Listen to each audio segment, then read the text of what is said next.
This is a gift from God himself, even though no one can love this girl. But she can help others by accepting a marriage proposal and becoming a desirable bride, even if her fiancé hates her to the point where he wants to kill her.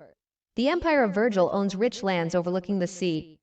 This empire has a great duke, Clonoa, who is known as the watchdog of the empire. He leads a family of great knights and mages. They instill fear in the hearts of men. But when the head of the family turns 30, he goes insane, and death and destruction await him at the end. However, there is a way to break this curse. One must marry a girl chosen by God, so the church carefully considered the decision. Runia, the youngest child of Count Persephone, is a very quiet girl. But she can't live a normal life because one person is constantly bothering her. Nike, the eldest child of Count Persephone, is her older brother. Only it's hard to tell that he loves his sister. For example, today he decided to teach her how to seduce a man. Runia tried not to react to his abuse. They have different mothers, which is probably why the brother is always pestering the little sister. Runia had tried various ways to get him to ignore her, but it didn't bother Nike. He saw his sister as his toy and wasn't afraid that rumors might spread about it. Because nobody cared about Runia, not even the people on this estate. There's no room for her in this house, but she has nowhere else to go. Suddenly the maid came in and told her that an important letter had arrived from Runia, and now the count was calling her to his study. She quickly rushed over to him and saw a joyful face. It turned out that an imperial decree had arrived and Runia had been chosen as the marriage partner of Mr. Hedius of the Clonoa ducal family. And of course, she had no right to refuse. Despite the fact that everyone thinks she's stupid, she must surely realize everything perfectly well. The count was glad for the first time that he had kept her alive, even though she was his daughter. Runia had always been considered an unwanted child. Her late mother had married out of convenience, but her father had a mistress and a son older than Runia. After a while, his mistress became his second wife. And unlike Naik, the future head of the family, Runia was a burden with no meaning to her existence. But if she got married, she could leave this estate. It was a good chance for her, but suddenly her brother was against it. He didn't want to give his sister to the terrifying Hades, but no one asked his opinion or was going to consider it. Because choosing a bride is a decision given to the priest by God. The parents were happy that this girl would be of some use and would not cause any more trouble. And thanks to this marriage, the emperor would be indebted to them. The duke is nicknamed Hades because he wields a powerful force, but if you become his kinsman, that force will never turn against you. Runia quickly made preparations, and it was already evening before she traveled to the Clonoa family's estate. This family is special. There was no face-to-face meeting or engagement planning. Such an important decision was made in just one day, and Runia arrived at the manor where the only people who greeted her were the servants. She felt like she was marrying the demon lord of the underworld, but it was okay, because it's better than staying on the family estate with no future. The duke did come out to meet Runia. He introduced himself. His name was Hedius Clonoa, and he apologized for inviting Runia so suddenly. Runia saw this man for the first time. Now it was her husband, the same fearsome man they had nicknamed Hades. Runia also introduced herself to him by taking an oath. She sacrificed her life to serve the Clonoa family. Runia was prepared for the duke to look like a devil, but now she was very surprised because he was very handsome. The duke took her hand. He acted like a gentleman. Runia could no longer remember the last time she had been taken by the hand. Everyone said that Runia was of no use to anyone, but now she had become Mr. Hedius's wife, so she would try to be useful to the estate. Together with the duke, she walked to his office. He showed her a ring that was not necessary to wear, but if she wore it only in public, people wouldn't make much of a fuss. Runia didn't understand what the duke meant at first, so he said bluntly, he wasn't going to spend the wedding night with Runia. That means they have a white marriage. A white marriage is when spouses deliberately forego sexual relations for purely spiritual purposes. But Runia didn't understand why Hedius had made such a decision. The Clonoa family excels in magic and swordsmanship, and they are said to hold most of the empire's military might. However, in exchange for great power, this family has been cursed by a great magician. When the head of the family turns 30, he goes mad and dies. The only way to save himself is to spend the night with a bride chosen by God and conceive a child. The duke said that if she wasn't happy with something, she could go back to the family estate. But Runia couldn't go home, so she decided to stay. But the duke warned that he wasn't going to love her, so she didn't count on it. Runia kept thinking that if they lived like this, the duke would die, and she was the only one who could save him. But even here she couldn't help. She still had no right to exist. Everyone talks about her uselessness, but right now she's the only one who can break this curse, but the Duke won't. However, Mr. Hedaius is always kind to Runia. They don't talk much, but he always notices details. Although they are not real husband and wife, Runia couldn't believe that he would die at the age of 30. She really wanted to help him. The priest waited patiently for Mr. Hedaius to change his mind before he died. But he is so stubborn and his opinion didn't change. The end of the Clonoa family means the destruction of the empire. It is imperative that he has a child. That's why they put all the responsibility on Runia. She had to take matters into her own hands. Then she got an aphrodisiac and came to her husband's house one evening with tea. Runia was feeling very anxious at this point, but she had to do it. She was used to being unloved, but she still wanted to be useful to someone. This potion began to take effect very quickly, and Runia was going to help her husband. After all, if she could save his life, she would live with those beautiful memories. However, after she spent that night with him, when it was over, she was very scared. She broke the white marriage covenant, even though it was the priest's instructions. If the Duke had found out who gave him the cure, he would have killed Runia. She couldn't stay in that house any longer, so she ran away. But she has no regrets because she gave birth to 2 beautiful children who became the meaning of her life. Since then, 7 years had passed, and Runia was very happy and content with her life. She raised her 2 twins in a good environment. She lived with them on the estate of a duke where she worked. And one day the head maid called Runia because a guest had arrived. This often happened. Usually a tailor would come because the gentleman needed his clothes mended. However, today's guest didn't look like a tailor at all. Runia, though she hadn't seen this man in 7 years, she recognized him immediately. Duke Hedaius had finally found Runia. At this unexpected meeting, he called her by name. So the children immediately started asking their mom who the man was. Runia couldn't let the Duke know that these children were from him, and she couldn't let the children know it was their father. Runia said that it was the Duke of a neighboring country whom she had known for a very long time, and asked the children to go back to the mansion. She tried to send them away so that the children would not know anything, but it wasn't easy, because she had a good reason for it. The day she escaped from Mr. Hedaius, she saw something.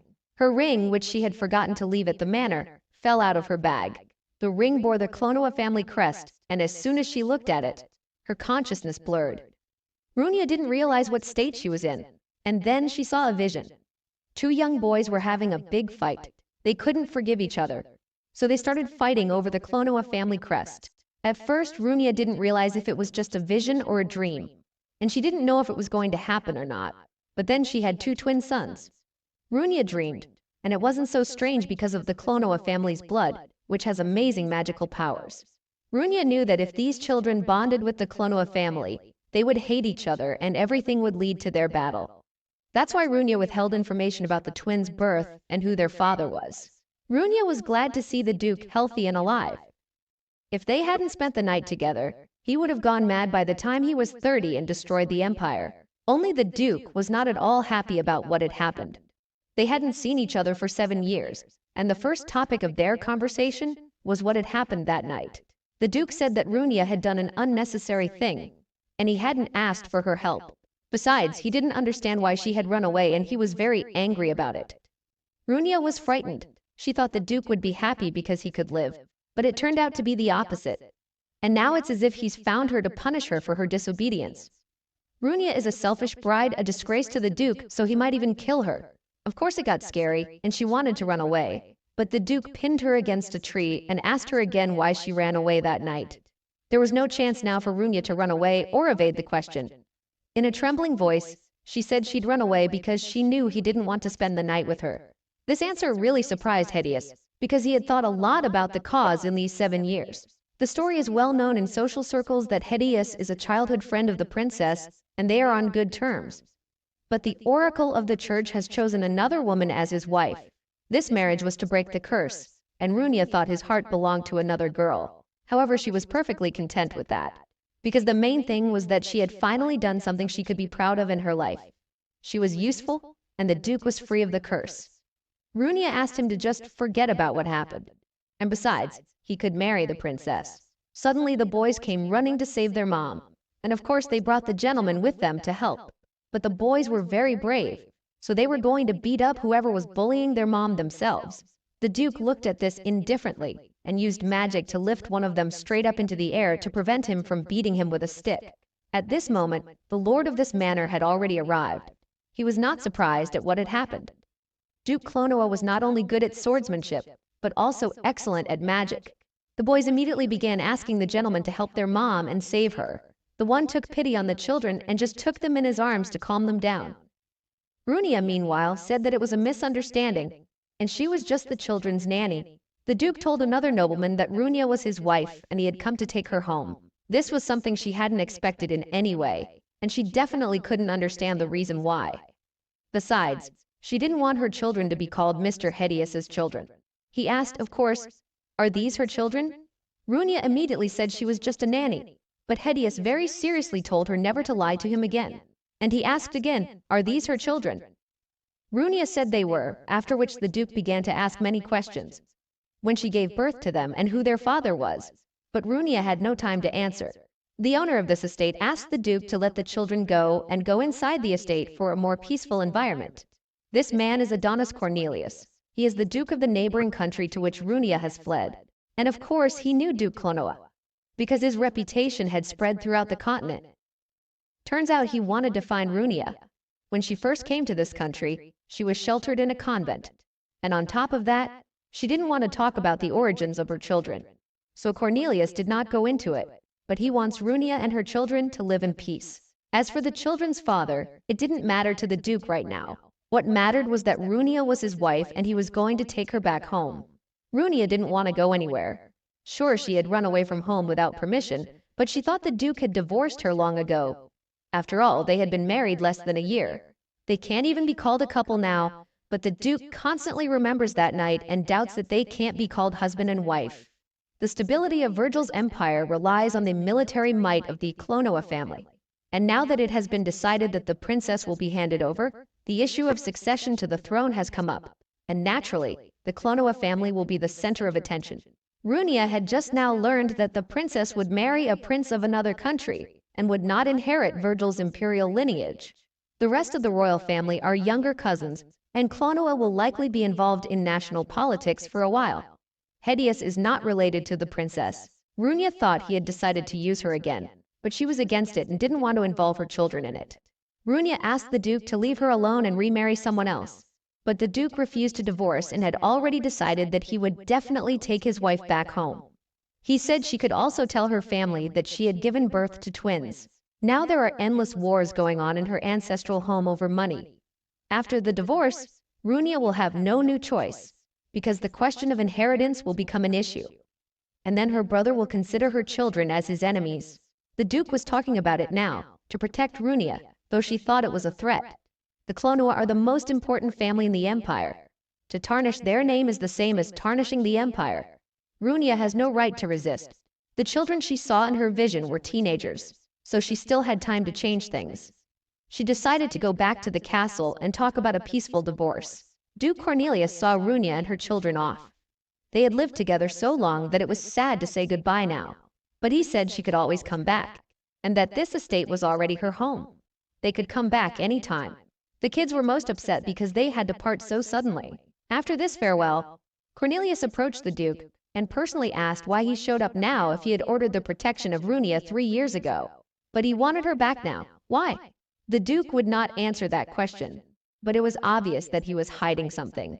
The journey to the other country would take all night. Luckily, the Duke was traveling in a separate carriage. Helios was upset. He didn't want to live in a house with a horrible person, but Uranus was on the positive side. But he believed that they would be able to get back to the Lord. Besides, there was a sea in the neighboring state, as was in the description of the book, and it would be interesting to see it. Runia noticed the unusual book and asked Uranus where he got it. The boy said it was a gift from the Lord, and this book tells the legend associated with twins. The text is written in an ancient language, so the children cannot read the book, but nevertheless, the Lord read the book for them. Runia knew the ancient language. She picked up a book to read the story too. The book was called The Sky Dragon and the Sword of the Sun. Runia thought it was just a coincidence, but then she started reading. The story told of a world of heaven and earth, where dragons lived in the sky and humans lived on the earth. One day, a man who was fascinated with dragons became a monarch and ruled the land with the help of dragons. And when his spouse gave birth to twins, she died. Sharing the power of the dragons, the twins soon began to clash and realized that they were the future rulers of Earth. Runia was shocked because the similarities were too many. It was as if the story directly concerned her children. Because the Klonoa family has supernatural military and magical abilities, and here in the book, the same thing is repeated as in the prophetic dream that Runia saw, where the twins faced each other. But the story also said that the spouse gave birth to twins and died. Runia began to fear that she too was destined to pass away, but she did not know how soon she would die. However, the twins were discussing the story and having fun. They discussed how the twins had defeated the dragon together, and they also loved the moment when a doctor from a neighboring state helped a sick mother, and she recovered. Runia was shocked, for the book did not contain a scene where the brothers defeat the dragon together, and it was clearly stated that their mother had died. However, the children told a completely different development of the story. This means that Mr. Karn either told them untruths or read the story differently, making it much kinder. It was a kind lie for good. But then why did he give them the book? Maybe so they would know the truth when they grew up? Uranus told his mom that if she had any difficulties, the master would be sure to help her, and they could go back to him whenever. A short while later they arrived at the Duke's large mansion. It was the first time the kids were in such a big luxurious place, and of course they were surprised. The Duke told them to use the east side of the house at their discretion. Runia walked down the corridor she was familiar with. Nothing had changed here in 7 years. The thing she thought about most now was that if she had anything to do with this family, the story where the mother died and the twins kill each other would come true.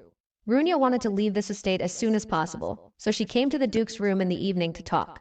She wanted to go to the neighboring state as early as tomorrow, so she wanted to dissolve the marriage. But when she came to the Duke's room, suddenly memories from that night 7 years ago came back to her. Too late she realized she shouldn't have gone into that locked room. She remembered everything about that night. That day too she had looked at the Duke in a similar way. This time he didn't let her into his room and suggested she go out for some fresh air. He brought her to a field where there were many beautiful flowers. Then the Duke began an important conversation. There are some things he hasn't even told his servants about, and there's no guarantee that anyone at the mansion won't find out about it. Runia didn't understand what it was about, so she just listened intently. The Duke is now the warrior and prime minister of this country, and he can support the crown prince in his quest to become the next emperor. But the situation is not so simple.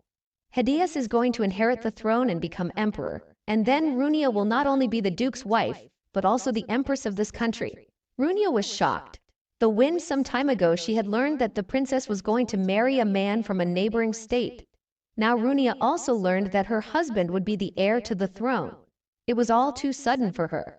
People are probably still convinced that the Klonoa family is backing him, but the emperor has stated that he wants the Duke to be the one to inherit. He told him so in person, because appointing a young heir will only lead the country to the possibility of intervention by other nations. It was common knowledge that the stability of the state was strengthened by the military forces and the Klonoa dynasty, and that only the Duke would be able to control important aspects of national policy. That was why the emperor wanted to hand over his position to Hideas. It was the wish of the emperor and the desire of the entire nation. Thus, this is the main reason why the Duke wanted his wife back. Runia kept insisting that he break off his marriage with her and make a new union with another woman. But the Duke cared about her fate. The Duke will become emperor, and it may be linked to a future where the twins fight for the rightful inheritance. Runia must prevent such a development. She said she was very grateful to Duke for the opportunity to leave Persephone's family 7 years ago and marry him. Then she was sincerely eager to help this man, who was scheduled to die at the age of 30. She had the joy of helping. But now she has children to protect, so Runia can't stay in that house. She said she couldn't be the emperor's wife and asked him not to take her as his wife, whether he becomes emperor or not. Hideas has been nominated for the next emperor. Freeing the Klonoa family from the curse is a great achievement. So Runia, who solved the problem, should remain in her place. But the Duke didn't understand why she was so adamant in rejecting it. Runia said that this marriage was at the behest of the oracle of the church, and the Duke had already survived the curse. So she had accomplished her task and could leave. Besides, she reiterated once again that these children are not of the Duke. Runia doesn't have the right qualities to be the emperor's wife because she had an affair with another man. The Duke asked again, was it true? Just recently he had asked her to never lie to him, but Runia continued to lie. The Duke did. He developed a relationship with her and wanted to be closer to her but felt he had no right to. And as she was leaving, he wanted to say something about that patch of land with the flowers, but stopped himself. He thought deeply. Why was he doing all this in the first place? Why did he want his wife back now? The children were in the same room the whole time, and from the window they saw their mother coming back in. Together, they were glad that the Duke was not with her. Then they began to discuss what they would do tomorrow. Uranus said that they should definitely get weapons. Helios doubted his swordsmanship skills and his ability to use weapons. So they agreed that Helios would investigate the mansion and gather the necessary information, while Uranus would fight the Duke in the meantime. At that moment, Helios will have a chance to escape with his mom. This is their best plan for escape. The most important thing is to free Mom from the evil Duke. The next day, Helios busied himself with gathering information. He learned that Duke Clonoa excels at everything.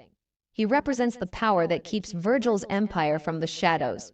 Helios didn't understand why such a man existed, or why he was bent on making their mother his wife. Still, the Lord's house was better and more comfortable than this unpleasant place. Helios was eager to return home and continue living carefree days. Uranus, meanwhile, had found a sword somewhere, and he set about his mission. He ran with his sword straight at the Duke, calling him the Demon King, and said he would defeat him. It was something of an intimidating warning. And then the boy tried to attack, but of course the Duke easily dodged it. The Duke remembered from their last meeting that the boy's name was Uranus. He had already been defeated yesterday, but the Duke respected his courage. The boy didn't care about these pointless conversations, and he wasn't going to listen to the Duke. He wanted to protect his mother. But he really was too weak. The Duke could easily hit anything vulnerable on Uranus. It was supposed to be a fight, but it ended up turning into some sort of fencing lesson. The Duke drew his sword too, and began to teach Uranus. He gave him instructions that one must not show one's weaknesses to the enemy.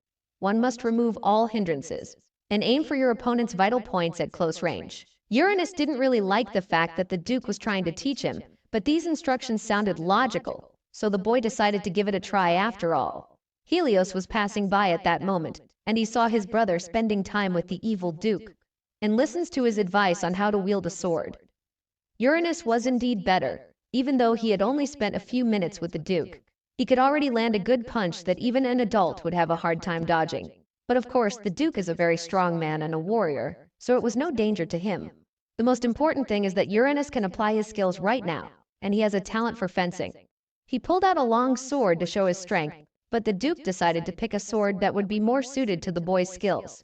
Uranus was a little embarrassed. He was going to kill the Duke with the same sword, but why was he so calm? The Duke laughed at this ambition and said that now he would have to train Uranus every day to be able to kill him. Helios went to his mother, and Runia immediately noticed that something was wrong with his mood. She thought her son wasn't feeling well. She offered several times to invite Uranus along for the ride, but Helios, frustrated, said she didn't know where his brother was now. Runia thought the kids had had a fight, and that happens sometimes. But then my son's mood quickly lifted because they came to that flower garden. It was a very peaceful place, and even more beautiful during the day than at night. Helios immediately wanted to make a wreath out of these flowers, and his mom, of course, allowed it. Runia wondered. These flowers were lovingly cared for by someone. It was very unusual. She hadn't noticed it yesterday. But 7 years ago, there was no flower garden here at all, and now the whole meadow is covered with flowers. I wondered who had planted them. A short while later at the manor, Uranus was walking down the hallway with the Duke, and Runia was walking with Helios, and they ran into each other. Uranus immediately ran up to his brother and showed off his own new sword. But Helios was not happy for his brother.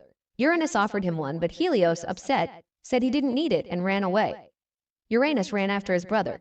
The parents didn't really understand what had happened, but they were alone and could now talk. Runia wanted to express her gratitude in advance for the Duke giving her son the sword, but she said she would return it once they left this estate. Hedius said there was no need to return anything, and the sword now belongs to Uranus. Plus, he's a great swordsman. Hedius reminded himself once more that the two boys really weren't his children, and Runia faltered again. Toward evening, the news reached Persephone's family that Runia had joined the Clonoa family. Her brother was surprised when he heard the news, but he had heard it from a trusted source. Naik was sure that they would get divorced based on a certain date of marriage. But even after the head of the family turned 30, Runia never returned. She pretended to be vacationing in a neighboring country and ended up staying in his house. Nike immediately decided that he had to get Runia back. After all, she was part of Persephone's family, as well as his sister. Duke couldn't believe it when Runia says these children aren't his because she's lied too much before. If he didn't believe her, she saw no point in continuing this conversation. She was actually shocked today when she saw Uranus and Helios together. They were too much alike. The Duke asked Runia if she could prove that the children were not his. Still, he had hope until the very end. But Runia asked a counter-question. Could Helios prove that he was the father of these children? If not, she was asking for a divorce again because she wasn't going to stay in that house for long. But she remembered yesterday's flower garden behind the house and asked who it belonged to. Helios smiled as he realized that Runia was there today, so he hadn't tried for nothing. Helios was resentful of his brother, so he retired to the far side of the Duke's territory and sat there alone, thinking about what had happened. He didn't understand why his brother had befriended the unkind Duke, even though he had promised to help his mother. Helios even cried, remembering the good lord they had lived with. Suddenly, a suspicious-looking man appeared behind the boy outside the gate. He wanted to ask something. The man thought Helios was the child of some servant girl, but the man came here to see if there was a woman named Runia. He thought she was definitely here, and asked if she was going out for a walk tonight or not, and if there was a set time for going out in the garden. Helios was frightened and didn't understand anything. But then the man said that he was very sorry that the Duke had taken Runia. She is a very poor woman. If we leave things as they are, it will only get worse. It was already evening and Uranus had come to his mother's house to see where his brother was. It was already bedtime, and Helios still hadn't shown up in his room.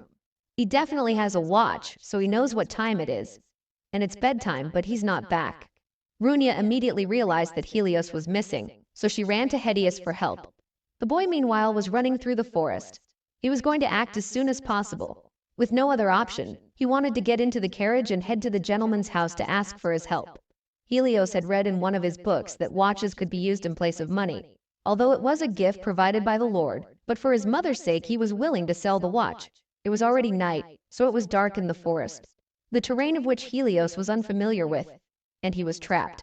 By accident, his foot slipped and he started to fall down some cliff. At that age, he already realized that he could die, and he had been flying down for several seconds, so the height was considerable. Helios tried to grab onto something, but it was a gorge in the cliff, and there were probably rocks below. If he ran into rocks, it would be very painful. Helios didn't want to die, and he was very scared. For the first time in his life, he was so scared that he began to pray for help and salvation. Suddenly, his body began to slow down. The boy landed smoothly on the ground without taking any damage. He was shocked and thought he might be able to fly. But then he heard someone's voices. He saw Duke Clonoa looking at him from the edge of the cliff and looking very worried.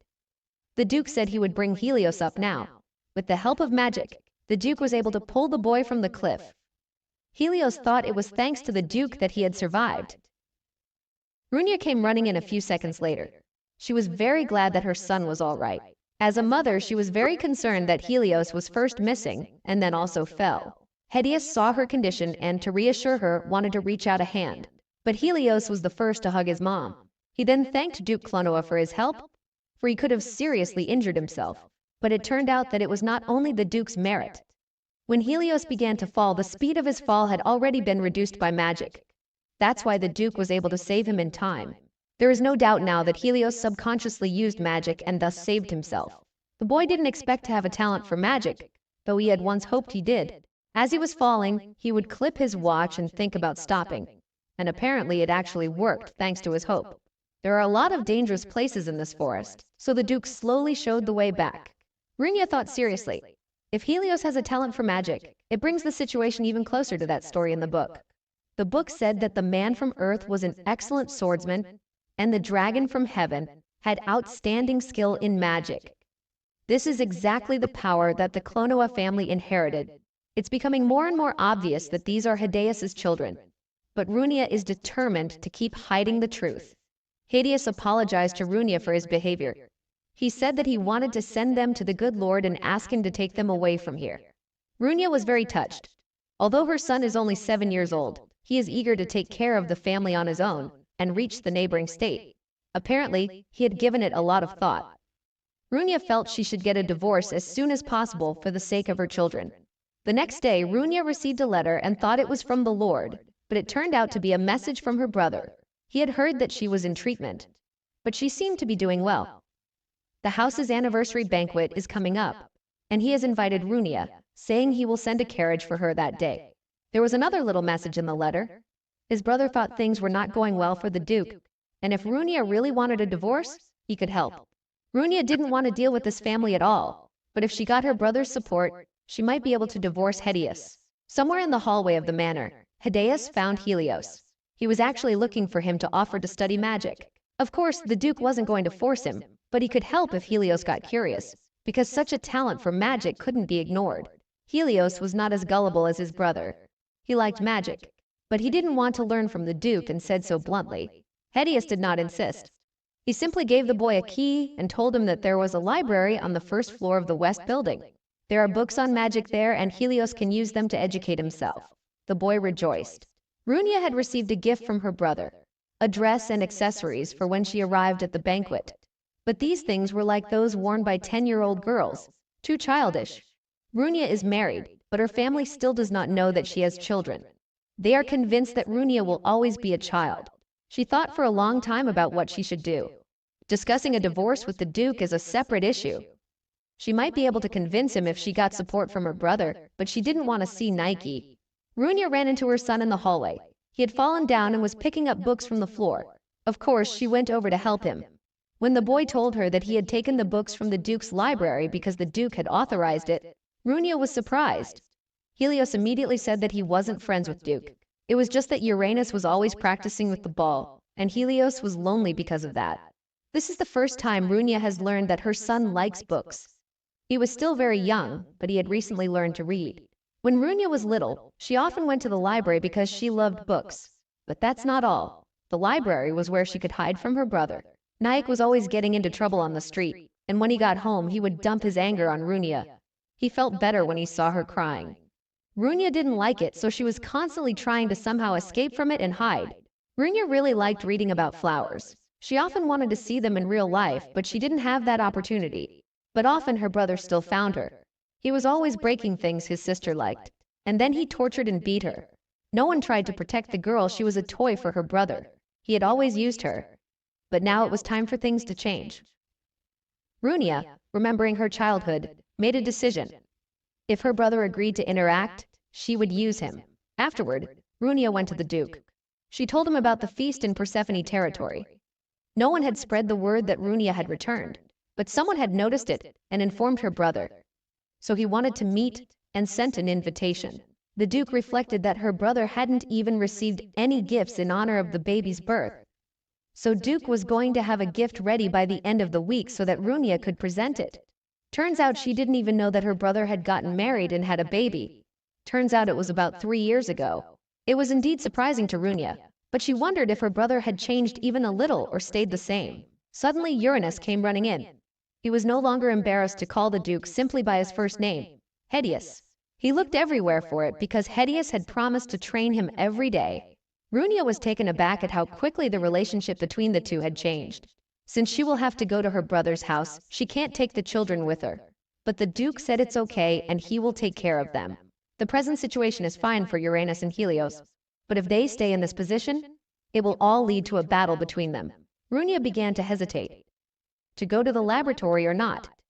But the Duke said that when she lived here, she had never been able to return to her parents, so he was worried, because he had heard that relations between them were not the best. He told his wife to be careful. Runia felt guilty. She had tricked her husband into leaving this house to meet her brother for advice. It was the appointed day. A carriage provided by Persephone's family arrived at the castle. Runia felt nostalgic.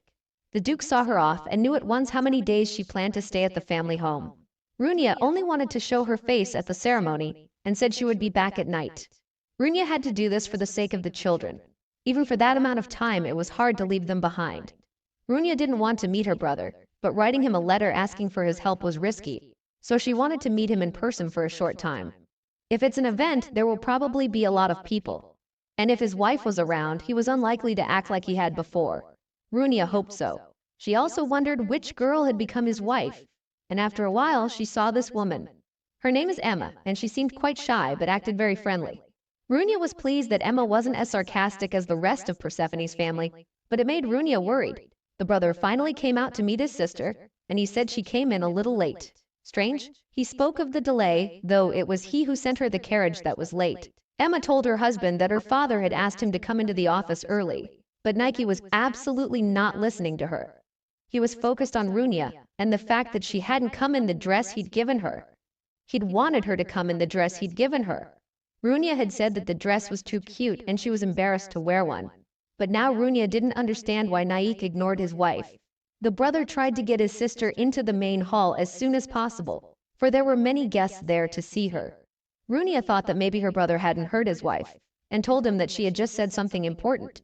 But Naik said her father wouldn't ask her for anything really significant, so you shouldn't trust this useless woman. Runia realized that nothing had changed in this house.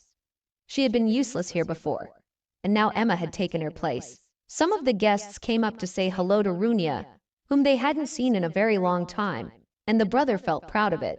But still, Runia wanted to talk to her brother alone. So he said that after tea, the guests would gather in the west side of the house, and they could retire to the east parlor for a while to talk and discuss whatever was necessary. The father was very angry that his son didn't show up, and he told Emma to get Nike. The bishop was in the living room, but Naik still couldn't greet him. And of course, they blamed it all on Emma, who is incapable of delivering even a single message. Runia overheard this conversation and it was horrible. Once again, it confirmed that nothing had changed here. This place has been rotten since Runia was born and she's not going to change it. Sometime later, she finally met with her brother alone. Runia tried to be very polite and respectful to her brother to agree with him. She sat down on the couch as far away from him as possible and started the conversation with a letter. She asked why her brother thought she was having difficulties with her husband. Nike could only speak based on rumors that Hedius was a weirdo and Runia was still young and obviously not ready for family life. The first thing he noticed was that it had been 7 years, and she still had no children, which was expected. Runia was going to continue to keep it a secret. Her brother said he cleaned her room and bought new dresses for her to wear wherever she wanted. Runia didn't understand why he did it at all. It was strange to receive care from him. However, it wasn't a concern at all. Naik quickly tired of pretending to be kind. He immediately threw her on the floor and climbed on top of her. He said he would not help her without proper compensation. Runia was already starting to get very nervous. She said she was going home right away and tried to get out, but she failed. Her brother pinned her head to the floor and hit her hard, and then said he had already sent the coachman back and would not be able to provide her with another carriage. It was immediately clear to Runia that Nike was going to get his pet back, and he didn't even deny it. 7 years ago, his toy had gone missing, and it was extremely frustrating. So it's not at all surprising that he wanted the toy back for himself, and it doesn't matter what method he chooses. Naik, pretending to be a caring brother, said with feigned warmth that he felt very sorry for Runia, as she was lonely without her husband. He told the guests that his sister was returning to his house to help with important family matters, and so no one else would enter that part of the house. However, what caught the attention of the guests was that many noticed Runia without her wedding ring. Naik took advantage of this to mockingly say that she would now be his toy for the rest of her life. Runia was desperate, feeling the hopelessness of her situation. But suddenly she heard someone trying to enter the room. It was one of the servants. The servant was clearly frightened when he saw Mr. Naik, but it gave Runia a chance. She immediately began begging him for help, clinging to her last hope. Runia doubted that her brother would be sympathetic and lend a helping hand. However, he was the kind of man who didn't care at all what method he used to get information. Whether it was violence, financial difficulties, or something else, he always got the information he needed. Runia thought to use this as an excuse to refuse the marriage, saying that her family was not fit for her to be the emperor's wife. But she made the mistake of thinking she could use her brother. The servant who happened to enter the room was confused and didn't know what to do. Naik immediately told him not to tell anyone about what was happening and to keep an eye on the door for a while. He ordered the servant to make sure that no one could enter the room. Naik's influence in this house was strong, so the servant obeyed. Runia felt doomed.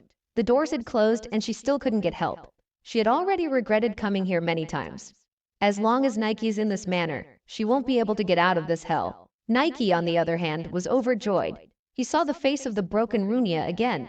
He enjoyed watching her suffer. He pressured her to give in and become his plaything again. Runia didn't know what to do. There was no one in the house who could stop Nike, and no one would come to her aid.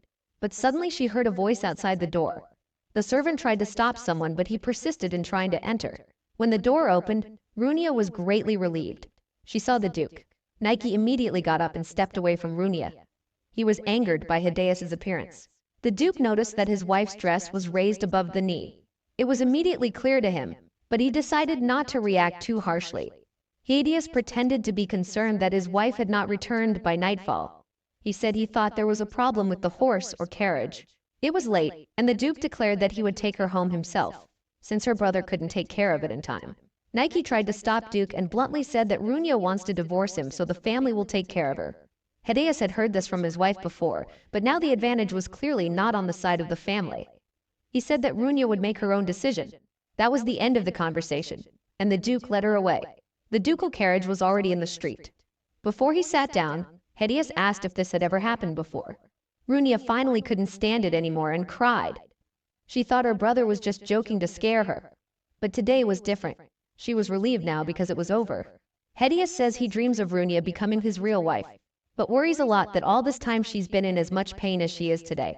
Runia continued to cry. A strong wind blew so she couldn't hear the Duke's words, and he didn't repeat them. They just drove home. Meanwhile, Nike was in a rage. He smashed everything around him, unable to accept that things had not gone the way he wanted them to. Emma was the one he took his anger out on. It made her angry at Runia. If she hadn't been there, things might have been different. The next day, Runia recovered and was able to meet with the children. The children said she should have taken refuge in a neighboring state when the opportunity arose. They added that they would manage on their own here, defeat Hideus, and go to their mother. Runia had foolishly hoped that her brother would help her leave the estate, but she was deceived. In the end, it was Hideus who came to her rescue, even though he was the one she wanted to get rid of. He probably thought Runia was a fool only capable of loud words. Besides, she was ashamed of herself for crying in front of him. But when he saw her tears, he took out a handkerchief and handed it to her. He said that if she ever wanted to come to her parents' house again, that is to say, to use Klonoa's carriage, and if she was even so afraid, he could personally keep her company, and Runia was very touched by his concern. Now she didn't know what she had to do to make this man forget her, for it turned out to be more complicated than that. She didn't want to hurt him, but she also wanted a happy life for her children. Looking out the window, she saw Hideus at the gate, as well as the carriage of Persephone's family. Runia was very worried that her brother had arrived, but it turned out that it was his wife who was the shyest girl. She apologized and suddenly ordered. Runia didn't know what brought Emma here, but she wanted to discuss something important, so Runia agreed. Emma said that the situation at Persephone's house left a lot to be desired, and Emma could only tell Runia about it. She asked what she should do if she kept getting humiliated just because she wasn't good enough or something. Runia realized that it wasn't Emma's fault at all, and that the estate had always been like this, not just striving to be superior to others while mercilessly belittling the weak. Runia, when she came to the estate, Emma showed her soft side, for she couldn't get her husband to talk. But then only Runia paid attention to Emma. She noticed that she wanted to say something important, and her brother ignored it. And Emma was very happy that someone had noticed her. She thought Runia was very kind.